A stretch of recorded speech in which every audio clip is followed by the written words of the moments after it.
Jagadguru doctor Pitamaha Patriji அவர்களுக்கும் திவ்யாத்ம சுரபர்களாகிய உங்கள் அனைவருக்கும் கூட எமது இதயம் கனிந்த வணக்கத்தினை தெரிவித்துக் கொள்கிறேன் மாஸ்டர்ஸ்.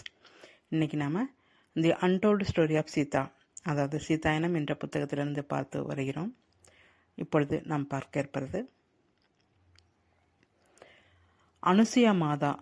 அவங்க சொல்றாங்க, இப்பொழுது ராவணனின் அகத்திற்குள் பிரவேசிக்கக்கூடிய சமயம் வந்துவிட்டது. அது எப்படின்னு நான் உனக்கு சொல்கிறேன் அப்படின்றாங்க சீதாதேவி கிட்ட.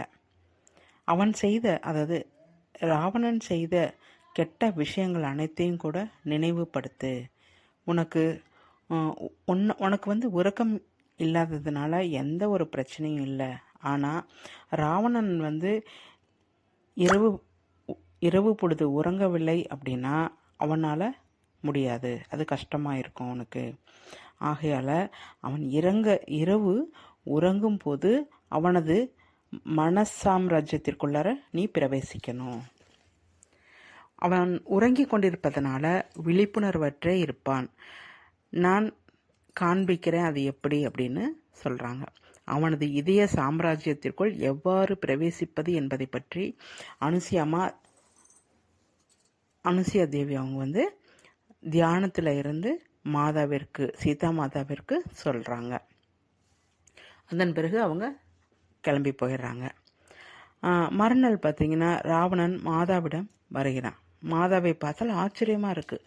ஏன்னா அடிக்கடி அவன் மாதாவை தொந்தரவு பண்ணிட்டு இருக்கான். ஏதாவது சொல்லி, உன்னுடைய பெற்றோர்கள் இறந்து விட்டாங்க, உனது கணவன் ராமன் இறந்து விட்டாரு, நீ உனக்கு யாரும் இல்லை, இந்த மாதிரியான விஷயங்கள் சொல்லி சொல்லி ஏதோ ஒன்று துன்புறுத்திக்கிட்டே இருக்கிறான். ஆனால் இப்போ பார்த்தா அவங்க ஹாயாக இருக்காங்க. நேற்று தான் சொல்லிட்டு போனோம், உன்னோட பெற்றோர்கள் இறந்து விட்டாங்க, அதனால் வேதனையில் இருப்பாங்கன்னு பார்த்தா நல்லா இருக்காங்களே, பிரமாதமாக அமர்ந்திருக்கிறாரே அப்படின்னு சொல்லிட்டு ஆச்சரியமாக இருக்குது ராவணனுக்கு. அதற்கு மாதா சொல்கிறாங்க, ராவணா, நீ என்னை மோசம் செய்யலாம் அப்படின்ட்டு எண்ணிட்டுருக்க. உன்னோட மோசம் உன்னையே தான் அழித்துவிடும். என்னை உன் மாயாவி பிரபஞ்சம் எதுவுமே செய்ய முடியாது அப்படின்னு சொல்கிறாங்க மாதா.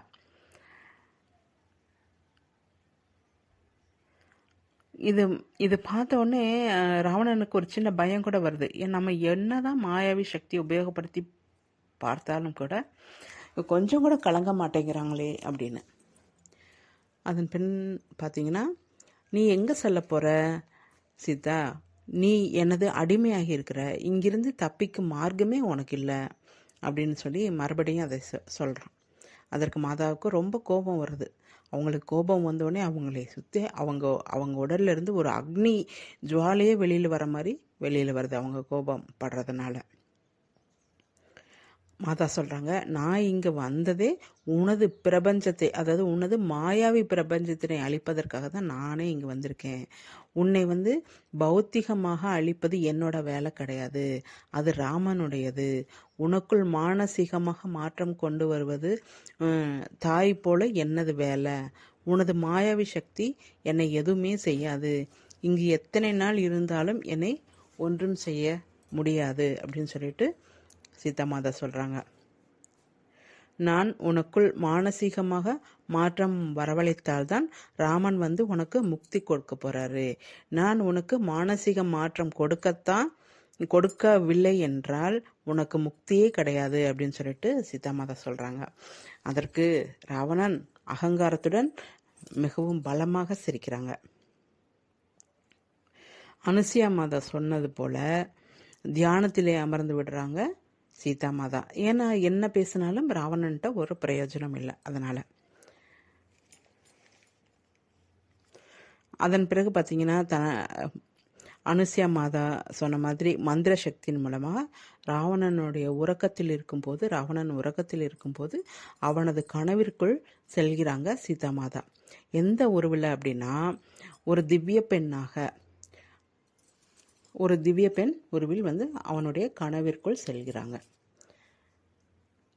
இதற்கு முன்னாடி ராவணன் யாரெல்லாம் ஹிம்சித்திருக்கானோ அந்த உருவில் நிறைய பெண்கள் பார்த்தீங்கன்னா, எனக்கு நீ இவ்வளவு அநியாயம் பண்ணிட்டியே, நீ நாசனமாக போவ, உனக்கு அது அந்த மாதிரி பெண்கள் அங்கே நிறைய சுற்றி கூடி இருந்து ராவணாசுரனுக்கு சாபம் விடுறாங்க. அதாவது அவங்க வந்து மோசமாக திட்டுறாங்க. அதற்கு வந்து நிறைய பெண்கள், ஏன்னா அவனால் பாதிக்கப்பட்ட பெண்கள் நிறைய பேர் இல்லையா, அதனால் நிறைய பெண்கள் சுற்றி இருந்து அவங்க வந்து அந்த மாதிரி இருக்காங்க. இதெல்லாம் பார்க்கறதுக்கு ராவணாசுரனால் முடியல. கனவுல ராவணாசுரனை சுற்றி தேவதைகள் அஸ்திரம் போல உபயோகப்படுத்துகிறாங்களாம். வார்த்தைகளை அவனை பயப்படுற மாதிரி நிறைய செயல்கள் படுறாங்க. அதன் பிறகு பார்த்தீங்கன்னா மறுநாள் மாதாவிடம் வரலையாமா. ஏன்னா பயம் வந்துடுச்சு ராவணாசுரனுக்கு. தூக்கமும் இல்லாமல் போயிடுச்சு. தினமும் இந்த மாதிரி இரவு நேரத்தில் மாதா வந்து இதே மாதிரியான செயல்கள் செய்கிறாங்க. இதனால் அவனால் பாதிக்கப்பட்ட அனைவரும் கூட சென்று இந்த மாதிரி நியாயம் கேட்குறாங்க. என்னை ஏன் இப்படி பண்ணின அப்படின்னு சொல்லிட்டு சுற்றி வளைத்து எல்லாரும் பேச ஒரே சத்தமாக இருக்கும்போது அவனால் கண்களை மூடக்கூட முடியலை. கண்ணை மூட முடியாமல் துடிக்கிறானாமா. கண்ணை மூடினா கனவு வந்துடுது. அதனால் ஒரு நாள் அனைவரும் சேர்ந்து வருகின்றனாராம். எல்லாரும் சேர்ந்து ஒரு நாள் போகிறாங்க. அவ்வளவு பேச்சுக்கள் சப்தங்கள் கேட்டு அவன் வந்து செயலிழந்து போகிறானாமா. பெண்கள் மட்டுமல்ல, குழந்தைகளாக இருக்கட்டும், மற்ற மனிதர்கள் எல்லாருமே வர்றாங்க. அனைவரும் கூட அவனுடைய கனவுல வர்றாங்களாமா. உறக்கமே இல்லாமல் போயிடுதாம். மறுநாள் பார்த்தீங்கன்னா மண்டோதரி மாதா கிட்ட வர்றாங்க. என்ன செய்கிறீங்க அம்மா? எனது கணவன் வந்து உறங்காமல் தவிச்சுக்கிட்டு இருக்கிறாரு. இப்பொழுது கண்களை கூட அவரால் மூடவே முடியலை. எங்கே உறக்கம் வந்து விடுமான்னு பயப்பட்டுக்கிட்டு இருக்கிறாரு. கண்ணை மூடினா தூக்கம் வந்துடுமோ, தூக்கத்தில் கனவு வந்துடுமோ அப்படின்னு சொல்லிட்டு கண்ணை மூட கூட பயப்படுறாரு. என்னதான் செய்கிறீங்க அப்படின்னு சொல்லிட்டு மண்டோதரி வந்து கேட்குறாங்க. இதனால் என்ன ஆகுதுன்னா அவனுக்கு இரவில் தூக்கமெல்லாம் போயிடுது. அவரின் சக்தி வந்து குறைந்துக்கிட்டே போகுது. ஆகையினால இது இல்லாமல் இருக்கிறதுக்காக ஏதாவது மூலிகை மருந்து ஏதாவது இருந்தால் சொல்லுங்க அப்படின்னு சொல்லிட்டு மண்டோதரி சீதா மாதா கிட்ட வந்து கேட்குறாங்க. மாதாவுக்கு கோபமும் ஒரு இதுவும் வருது. என்னன்னா எதுவுமே தெரியாத அமாயகத்தனமாக இருக்காங்க பார்த்தீங்களா மண்டோதரி. இவ்வளோ நடந்தும் கூட தனது கணவன் மேலே உள்ள பக்தினால அவங்களுக்கு இன்னும் காப்பாற்றணும் அப்படின்னு சொல்லி தான் நினைக்கிறாங்க. அதற்கு மாதா சொல்கிறாங்க, சீதா மாதா, நான் செய்யும் செயலுக்கு குறுக்கே வராத மண்டோதரி. உனது பக்தியை தூரம் வச்சுக்கோ. நான் செய்ய வேண்டிய செயலை செய்ய விடு அப்படின்னு சொல்லிட்டு மாதா சொல்கிறாங்க. அது அப்படியே போகுது. 2 வாரம் கடந்து போகிறது. பிறகு மாதாவிட்ட ராவணனே வந்து கேட்குறான், என்ன மாயம் செஞ்சிட்ருக்கிற அப்படின்னு சொல்லிட்டு ராவணன் வந்து கேட்குறான். நான் எதுவும் மாயம் செய்யவில்லை. நீ செய்த கர்மாவினையே நீ இப்போ பார்த்துக்கிட்டு இருக்க. நீ யாரெல்லாம் கஷ்டப்படுத்தினியோ அவர்களே உன்னோட கனவுல வர்றாங்க அப்படின்னு சொல்லி சீதா மாதா சொல்கிறாங்க. அதற்கு ராவணன் சொல்கிறான், இல்லை, நீ தவத்தில் ஏதோ செய்கிறாய். உன்னை கொன்றுவிட்டால் சரியாகிவிடும் என்று கத்தி எடுத்து மாதாவை வந்து கத்தி எடுத்து வீச வர்றான். மண்டோதரி ராவணனுடைய காலை பிடிச்சு கெஞ்சுறாங்க, இந்த பணி செய்யாத, நீ அழிந்து போயிடுவ அப்படின்னு சொல்லிட்டு மண்டோதரி ராவணனை தூரமாக தள்ளி விடுறாங்க. அதற்கு ராவணன் சொல்கிறான், என் மேலே அந்த மாயாவி சக்தியெல்லாம் ஏவி விடுறவ அப்படின்னு சொல்லிட்டு சீதா மாதாவை பற்றி சொல்கிறான். அப்போ மாதா சொல்கிறாங்க, நீ என்னவோ 3 உலகங்களையும் கூட கட்டுக்குள் வைத்திருக்கிறேன், ஆட்சி புரிகிறேன் அப்படின்னு சொல்லிட்டு நீ நினச்சிட்ருக்க. நீ உன்னோட மனசையே உன்னோட கட்டுக்குள்ளார வைக்க முடியலையே, 3 உலகங்களையும் உன்னால் எப்படி கட்டுக்குள்ளார வச்சிருக்க முடியும் அப்படின்னு சொல்லி சீதா மாதா சொல்கிறாங்க. உன்னோட கனவுல வருவதெல்லாம் நீ செய்த செயல்கள் தான். உன் மனதினை கட்டுக்குள் வைத்துக்கொள். முதல்ல உண்மையில் உன்னுடைய மனதுகிட்ட மன்னிப்பு கேளு அப்படிங்கிறாங்க. உன்னுடைய மனதுகிட்ட மன்னிப்பு கேட்டால் எந்த கஷ்டமானாலும் கூட பாபமானாலும் கூட மன்னிக்கக்கூடியது தான். மனப்பூர்வமாக மன்னிப்பு கேளு, இப்போ ஒன்றும் மோசமாகலை அப்படின்னு சொல்லிட்டு மாதா சொல்கிறாங்க. நீ இந்த நொடி மன்னிப்பு கேட்டால் கூட உனது இந்த தீய செயல்களுக்கு மன்னிப்பு கொடுக்கப்படும். அதுவே அப்படியே மாதா சொல்கிறாங்க. இன்னும் சமயம் இருக்குது, இன்னும் காலம் இருக்குது அப்படின்னு சொல்கிறாங்க. ஆனாலும் கூட புரியவில்லை. ஏன்னா அகங்காரம் நிறைந்து காணப்படுகிறான் இந்த ராவணாசுரன். அதனால எவ்வளவு எடுத்து சொன்னாலும் புரியாம இருக்கிறான். அன்று இரவு பார்த்தீங்கன்னா கனவு, ராவணாசுரனுக்கு ஒரு கனவு வருது. வைகுண்டத்தில் தான் இருப்பது போல. அங்கே ஸ்ரீ மகாலட்சுமியும் இருக்காங்க. அவங்க சொல்கிறாங்க, நீ செய்த தவறான செயலின் மூலமாக வைகுண்டத்திலிருந்து மிகவும் தூரமாக சென்று விட்டாய். எவ்வளவு தூரம் என்றால் திரும்பி வரும் வழியே தெரியாத அளவுக்கு நீ அவ்வளோ தூரத்துக்கு போயிட்ட. ஆனால் இப்பொழுது கூட சமயம் இருக்கு, நேரம் இருக்கு. உனது குணங்களை மாற்றிக்கொண்டால் உனது கோபம், போட்டி, பொறாமை, வெறுப்பு, அதிகாரம் இவை அனைத்தையும் கூட நீ விட்டு விடணும். உனக்குள் பொதிந்திருக்கக்கூடிய அதி உன்னதமான அன்பை வெளிக்கொண்டுட்டு வா. இப்போ கூட சமயம் இருக்கு அப்படின்னு சொல்லி அந்த ஸ்ரீ மகாலட்சுமி வைகுண்டத்திலிருந்து சொல்றாங்க. ராவணனுக்கு உடனே விழிப்பு வந்து விடுகிறது. நான் போய் யார்கிட்ட போய் மன்னிப்பு கேட்கறது? நான் யார் பேச்சை கேட்கறது? என் மனதினை ஏதோ செய்திருக்கிறா இந்த சீதா அப்படின்னு சொல்லிட்டு பயம் வெளிப்பட இந்த மாதிரி பேசுறான். அது மட்டும் இல்லாமல் தான் எங்கே மாறிடுவானோ அப்படிங்கிற ஒரு பயம் கூட ஏற்பட்டுடுச்சு. இதே போல் வந்துக்கிட்டு இருந்தால் தான் மாறிடுவோமோ அப்படிங்கிற ஒரு பயம் ஏற்பட்டுடுச்சு. உடனே தன்னோட தாய்கிட்ட செல்றான். அவங்க பார்த்தீங்கன்னா அசுர பெண் ஆனாலும் கூட அவங்க ஒரு பெரிய தவசி, தவம் அதிகமாக புரியவாங்க. அசுர பெண்ணாக இருந்தாலும் தவம் நிறைய புரியபவங்க, சக்தி நிறைய கொண்டவர்கள். அப்போ ராவணாசுரட்ட சொல்கிறாங்க தன் மகன்கிட்ட, பைத்தியக்காரா, சீதா அப்படின்னா என்ன சாதாரண பெண்ணுன்னு நினச்சியா? நீ அவளை உனது மாயாவி சக்தியினால் அடிமைப்படுத்த நினைச்ச. ஆனால் அவளோ தனது சக்தியினால் உன்னை மனதிலே புகுந்து உன்னை முழுவதுமாக மாற்ற நினைக்கிறாள். அவளை அடிமையாக்குவேன்,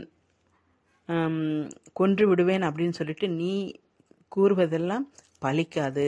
அவளை நீ திருமணம் புரிந்துகொள், அது ஒண்ணுதான் வழி அப்படின்னு சொல்லிட்டு அவங்க அம்மா சொல்றாங்க. நீ எப்போ அவளை திருமணம் புரிந்து கொள்கிறாயோ அப்பொழுது உனது சக்தி இன்னும் அதிகமாகிவிடும் அப்படின்னு சொல்லி சொல்றாங்க. எவ்வாறு அவளிடம் செல்ல வேண்டும் என்றால் நான் சொல்கிறேன். அவள்கிட்ட பக்கத்தில் எப்படி போகிறதுன்னு நான் சொல்கிறேன். ஏன்னா சீதா மாதாவிடம் நெருங்க கூட முடியல இல்லையா ராவணனால். அதனால் இவங்க சொல்கிறாங்க, நீ பக்கத்தில் போகிறதுக்கு உண்டான வழியை நான் சொல்கிறேன்.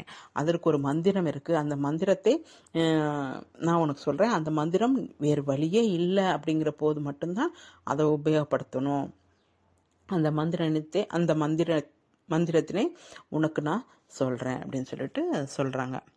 அந்த மந்திரத்தை கற்றுக்கொண்டு மறுநாள் மாதாவிடம் செல்கிறான். அப்போ பார்த்தீங்கன்னா தியானத்தில் மாதா இருக்கிறாங்க. அதை பார்த்ததும் ராவணனுக்கு கோரிக்கை வந்துருக்குது. என்னன்னா அவனுக்கு இப்போ மாதாவை துன்புறுத்தணும், மாயாவி சக்தி உபயோகப்படுத்தணுங்கிற எண்ணமெல்லாம் போயிடுச்சு. மாதாவை திருமணம் புரிந்து கொள்ளணும், அவளுடைய சக்தியை நம்ம பெறணும் அப்படிங்கிற ஒரு அந்த எண்ணம் வந்துருச்சு இல்லையா. அதனால அவங்க மேலே எதிர்மறையாக எதுவுமே செய்யலை. அவங்க மேலே கோரிக்கை அதிகமாயிடுச்சு. திருமணம் புரிந்து கொள்ள வேண்டும் என்று நினைத்து அவன் மேலே மாயாவி சக்தியை செய்வதை நிறுத்துறான். என்ன ஆனாலும் சரி மாதாவை நெருங்க முடியல அவனால். ஏன்னா அதனால மந்திரத்தை உபயோகப்படுத்த ஆரம்பிச்சிடறான். மந்திரத்தை உபயோகப்படுத்தி நெருங்குகிறான். இது மாதாவுக்கு தெரிஞ்சிருச்சு. ஏன்னா தனக்கிட்ட ஒரு சக்தி வருது அப்படிங்கிற உணர்வு மாதாவுக்கு நல்லாவே புரிஞ்சிருச்சு. இதை தவிர்க்க எப்போ ராவணன் மாதாவை நெருங்குகிறானோ அதே சமயத்தில் மாதாவுக்கு அது புரிய வருது. அதே சமயத்தில் மேலிருந்து ஆகாசத்திலிருந்து ஒரு மின்னல் ஒளி பாய்ந்து வருகிறது. அந்த மின்னல் ஒளி யார் அப்படின்னா லோபாமுத்ரா. அந்த லோபாமுத்ரா அவங்க ஒரு மின்னல் ஒளி போல் அந்த ஒரு மின்னல் ஒளி 100 மின்னல் ஒளி போல் வியாபித்து நிற்கிது. அந்த ஒவ்வொரு மின்னல் ஒளியிலும் 100 லோபாமுத்ரா சுற்றி இருப்பது போல் இறங்கிடுறாங்க. இங்கே கீழே இறங்கினதும் ராவணாசுரனை பிடித்து வீசி எறிஞ்சிட்றாங்களாமா, தூர தூக்கி எறிஞ்சிடறாங்களாமா. ராவணாசுரன் அதன் பிறகு ஒரு பயத்தில் நடுங்கி போயிடறான் நம்ம கிளம்பி. அதன் பிறகு சீதா மாதா யார் இது அப்படின்னு சொல்லி பார்க்கும்போது அவங்களுக்கு உண்மையான உருவில் அவங்க தெரியுறாங்க. யாருன்னா லோபாமுத்ரா. அவங்க மாதாவிற்கு ரொம்ப ஆனந்தம். ஏன்னா தன்னை காப்பாற்றுவதற்காக இந்த திவ்யாத்மாக்கள் இத்தனை பேர் வந்து உதவுறாங்களே அப்படின்னு சொல்லிட்டு. அதாவது உலக நன்மைக்காக யார் ஒருவர் பணிபுரிகிறாரோ அவருக்காக இந்த உலகத்தில் இருக்க திவ்யாத்மாக்கள் அனைவரும் இறங்கி வந்து அவருக்கு உதவியாக இருப்பாங்க அப்படிங்கிறது இது மிகப்பெரிய ஒரு உதாரணம். இந்த இடத்துல பார்த்தீங்கன்னா இப்போ தான் அனுசியா மாதா வந்து மாதா கிட்ட நிறைய சக்தியையும் ஞானத்தையும் கொடுத்துட்டு போவாங்க. இப்போ பார்த்தீங்கன்னா லோபாமுத்ரா வந்திருக்காங்க. இந்த மாதிரி ஒவ்வொருத்தரும் கூட அந்தந்த சமயத்தில் வர்றாங்க. அப்போ லோபாமுத்ரா சொல்கிறாங்க, நீ செய்ய வேண்டியதெல்லாம் செஞ்சுட்ட. அசுரனின் மனதில், அதாவது ராவணாசுரனுடைய மனதில் அவனுடைய மனதினை அசைத்து விட்டாய். இனி புறத்தில் இருந்து பணி செய்ய வேண்டியது தான் ராமன் வந்து பார்த்துப்பாரு. நீ அவனுடைய அகத்திற்குள் புகுந்து செய்ய வேண்டியதை செஞ்சுட்ட. இனி புறத்தில் வந்து ஸ்ரீராமன் வந்து என்ன வேலை செய்யணுமோ அதை பார்த்துப்பாங்க. ராமன் வந்து விரைவில் இங்கே வந்துடுவார் அப்படிங்கிற ஒரு விஷயம் லோபாமுத்ரா சொல்கிறாங்க. அது மட்டும் இல்லாமல் இனி ராவணாசுரன் மீது உனது கவனத்தை செலுத்த வேண்டிய தேவையே இல்லை. உன் கவனம் முழுவதும் ஸ்ரீராமன் பற்றி தான் இருக்கணும். ஏன்னா உனது உதவி மிகவும் உனது உதவியும் உனது சக்தியும் ரொம்ப தேவை. நாங்கள் அனைவரும் கூட உங்களுக்கு மிகவும் உதவிகரமாக இருப்போம் அப்படின்னு சொல்கிறாங்க. அப்போ அங்கே மாதா பார்க்குறாங்க. மாதா பார்த்தீங்கன்னா அந்த இடத்துல மிகப்பெரிய அளவில் ஒளிமயமாக அனைத்து யோகினிகளும் ரிஷிமார்களும் வந்து சுற்றி நின்றுக்கிட்டு இருக்கிறாங்களாமா. ஸ்ரீராமனின் சேனைகளின் பின்னாடி நாங்கள் வந்து நிற்போம். பிறகு வந்து தினமும் கூட இந்த ராவணாசுரன் வந்து மாதாவை திருமணம் செய்ய அப்படின்னு சொல்லிட்டு நிர்பந்திக்கிறான். இருந்தாலும் கூட இவங்கெல்லாம் வந்து ரொம்ப அனுசரணையாக இருக்கிறாங்க. ரிஷிமார்களும் தேவர்களும் தேவதைகளும் யோகிகளும் அனைவரும் கூட நாங்கள் எல்லாருமே உன் பின்னாடி இருக்கிறோம் அப்படின்னு சொல்கிறாங்க. அதன் பிறகு பார்த்தீங்கன்னா ராவணன் அடிக்கடி வந்து மாதா கிட்ட திருமணம் பண்ணிக்கோ அப்படின்னு சொல்லிட்டு எதோ சொல்லிட்டு இருக்கான். ராமன் இறந்துட்டான், இனிமே வரமாட்டான், என்னை திருமணம் பண்ணிக்கோ உனக்கு நான் வேண்டியதை நான் அதை பண்ணுறேன் இதை பண்ணுறேன் அப்படின்னு சொல்லிட்டு நிறைய கதைகள் சொல்லிக்கிட்டு இருக்கான். ஒரு முறை பார்த்தீங்கன்னா மாதாவுக்கே ஒரு கருணை ஹிருதயம் ஆயிடும். ஏன்னா தினமும் இது அவன் அப்படி தானே பண்ணிகிட்ருக்கான். அப்போ வந்து கருணையோட மாதா சொல்லுவாங்க, நகைத்து கொண்டே சொல்லுவாங்க, இவ்வளவு கடினமான தவம் புரிந்திருக்க நீ, இருந்தாலும் கூட அந்த தவம் உனக்கு எதுவுமே கற்றுக் கொடுக்கல. எதற்காக நீ தவம் பண்ண? உன் மனதினை சுத்தம் செய்வதற்கு தானே நீ தவம் பண்ணியிருக்கணும். ஆனால் உனக்கு அது உபயோகமாகவே இல்லையே அப்படின்னு சொல்லி மாதா சொல்கிறாங்க. நீ பிறவி எடுத்தது இப்பொழுது செய்து கொண்டிருக்கும் இந்த அல்ப செயல்களுக்காக இல்லை. நீ சிருஷ்டிக்கும் இந்த உலகம் எது அப்படின்னா வெறும் மாயாவி உலகம்தான். இது வந்து உனக்கு உதவியே பண்ணாது, உபயோகமாகவே இருக்காது. இப்படியெல்லாம் மாதா வந்து சொல்கிறாங்க ராவணன்ட்ட. அதற்கு ராவணன் சொல்கிறான், நீ என்ன சொன்னாலும் சரி, இப்போதே உன்னோட மனதுக்குள்ளே வரேன் பாரு அப்படின்னு சொல்லிட்டு ராவணன் சொல்கிறான். அதற்கு மாதா சொல்கிறாங்க, முதல்ல நீ பிரம்மையிலிருந்து வெளியில் வா. மாயாவி விஷயங்களை மட்டுமே செயல்படுத்தி கொண்டிருக்காம அது ஒன்று மட்டுமே வச்சுக்கிட்டு இருக்காத. அது மட்டும் சத்தியம் இல்லை. அதாவது மாயாவி சக்தி ஒன்றும் சத்தியம் கிடையாது. நீயே பார்த்த இல்லவா, ஒரு நொடி பொழுதுல உன்னது மாயாவி சக்தியை கலைத்து விட்டேன் அல்லவா அப்படின்னு சொல்லிட்டு மாதா சொல்கிறாங்க. இந்த மாயாவி உலகிற்கு பின்னால் சத்திய உலகம் உள்ளது. அதற்கு மிகவும் அதிக தூரம் சென்று விட்டாய் நீ அப்படின்னு சொல்கிறாங்க. அதாவது சத்திய உலகத்திற்கு வெகு தூரமாக நீ போயிட்ட, நீ மாயாவி உலகத்திலே சுற்றிக்கிட்டு இருக்க அப்படிங்கிற ஒரு விஷயத்த சொல்கிறாங்க. உனக்கு நீ யார் விஷயத்தை மறந்து விட்டாய். அதாவது நீ யாருங்கிற விஷயத்தை நீ மறந்துட்ட. உனது உண்மையான சொரூபத்தினை நீ மறந்துட்ட. மாயம் செய்வதே உண்மை என்று நீ நினைச்சிட்டு இருக்க. உலகிற்கும் ராஜா என்று எண்ணுகிறாய். அது எதுவுமே கிடையாது. இது எல்லாமே பிரம்மை. இதை நீ நினைத்து ஆனந்தப்படுகிறாய். இந்த பொய், அதாவது தனது மாயாவி சக்தியை வைத்து ஒருவரை பயப்படுத்துவதன் மூலம் மற்றவர்கள் பயப்படுகிறார்களே, அதுதான் நிஜம். நம்மளை பார்த்து எல்லாருமே பயப்படுறாங்களே, அப்போ நான் தான் இந்த என்னோட கட்டுப்பாட்டுக்குள்ளே தான் எல்லாருமே இருக்காங்க அப்படின்னு நீ நினச்சிட்டு இருக்க, அதெல்லாம் சும்மா அப்படிங்கிறாங்க. ஒரு நொடி பொழுதில் நான் உன்னை கலங்க வச்சிட்டேன்ல அப்படின்னு சொல்லி மாதா சொல்கிறாங்க. இந்த பொய் உலகிற்குள் நீயே விழுந்து விட்டாய், நீ தான் அந்த பொய் உலகத்திலே விழுந்திருக்க. இப்படியெல்லாம் சொன்ன உடனே ராவணாசுரனுக்கு கோபம் வந்துடுச்சு. கோபத்தோட உன் உயிரை இப்பவே போக்குகிறேன் பார் அப்படின்னு சொல்லி கோபமாக சொல்கிறான். அதற்கு மாதா சொல்கிறாங்க, நீ என் உயிரை போக்குவது என்ன? நான் இந்த சரீரத்துக்கு அதீதமானவள், உனக்கு அது கூட தெரியவில்லையே. இவ்வளவு நாட்களாக ஒரு கிளி பிள்ளைக்கு சொல்வது போல சொல்லிக்கிட்டு இருக்கேன், உனக்கு ஒன்றுமே புரிய மாட்டேங்குது. இனி வரக்கூடிய காலம் மிகவும் மோசமான காலம். இப்பொழுதும் உனக்கு கெட்டு போக்கலை, இப்போதாவது தெரிந்துக்கொள் அப்படின்னு சொல்லிட்டு மாதா மீண்டும் மீண்டும் ராவணாசுரனுக்கு சொல்லிட்டு வர்றாங்க. இனி வரக்கூடிய பகுதியில் என்ன நடக்கும் அப்படின்னு சொல்லி பார்க்கலாம் மாஸ்டர்ஸ். Thank you masters.